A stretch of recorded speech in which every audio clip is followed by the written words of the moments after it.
মিটছে না জ্বালানি তেলের সংকট। চট্টগ্রাম এবং ঠাকুরগাঁ থেকে এই খবর জানবো আমরা। শুরুতেই যেতে চাই চট্টগ্রামে, সেখানে রয়েছেন সহকর্মী শহীদুল ইসলাম। শহীদুল, পাম্পগুলো থেকে চাহিদা অনুযায়ী তেল পাচ্ছেন কিনা গ্রাহকরা, ডিপো থেকে সরবরাহ ঠিকঠাক রয়েছে কিনা, এবং অগ্রাধিকার ভিত্তিতে কিন্তু তেল নেয়ার অভিযোগ পাওয়া গেছিল। চট্টগ্রামে কি অবস্থা জানতে চাই। দেশের যে ক্রমবর্ধমান যে তেলের যে সংকট, সেই সংকট চট্টগ্রামেও আসলে আছে এবং আমরা দেখেছি চট্টগ্রাম নগরীর বেশ কয়েকটি পেট্রোল পাম্প কিন্তু সকাল থেকেই আসলে বন্ধ রয়েছে। আমরা এই মুহূর্তে আছি চট্টগ্রাম নগরীর চকবাজার এলাকায়, যেটা কিউসি পেট্রোল পাম্প।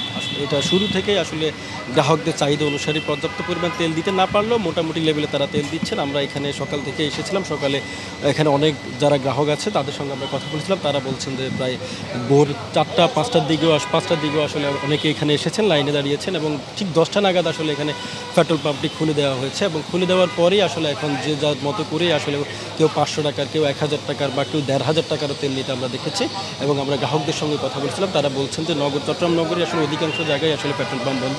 সেই হিসেবে কিউসি পেট্রোল পাম্প প্রথম থেকেই আসলে তাদের যে তেলের যে চাহিদা, সেই চাহিদা অনুযায়ী তারা আসলে গ্রাহকদের তেল দিচ্ছেন। তবে কয়েকটা দিন আসলে তারা তাদের পর্যাপ্ত পরিমাণে তেল দিতে পারেনি। আমরা এখানকার যে পেট্রোল পাম্প মালিকের সঙ্গে কথা বলেছিলাম, তারা আমাদের বলছেন যে তাদের যে দৈনন্দিন যে চাহিদা, সে চাহিদা হচ্ছে তাদের প্রায় 27,000 তেল দরকার তারা কিন্তু আজকে তারা তেল পেয়েছেন 13,500, অর্থাৎ অর্ধেকের মতোই আসলে তারা তেল পেয়েছেন। সেই হিসেবে তারা বলছেন যে তাদের যতক্ষণ তেল থাকবে ততক্ষণ তারা আসলে তেল সরবরাহ করবেন। নগদ নিয়ে এলো হার না মানা হার অফার।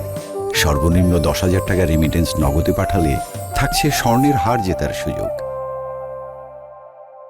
আমরা এখানকার আমরা এর আগেও দেখেছি যে চট্টগ্রাম নগরীতে বেশ কয়েকটা পেট্রোল পাম্পে আসলে অধিকাংশ মালিকই আসলে তেল মজুত করে রেখেছিলেন। সেখানে আসলে জেলা প্রশাসন থেকে শুরু করে বিভিন্ন আইন শৃঙ্খলা বাহিনীর সদস্যরা আসলে তার সেই প্রতিষ্ঠানগুলোতে তারা আসলে অভিযান চালিয়ে তারা জরিমানা করতেও আমরা দেখেছি। এছাড়াও গত শুক্রবার চট্টগ্রামের পতেঙ্গা চট্টগ্রাম বিমানবন্দর এলাকায় আসলে একটা তেলের অবৈধ যে মজুতকৃত তেল কারখানা রয়েছে, সেখানেও আসলে জেলা প্রশাসন থেকে আসলে অভিযান চালানো হয়েছে।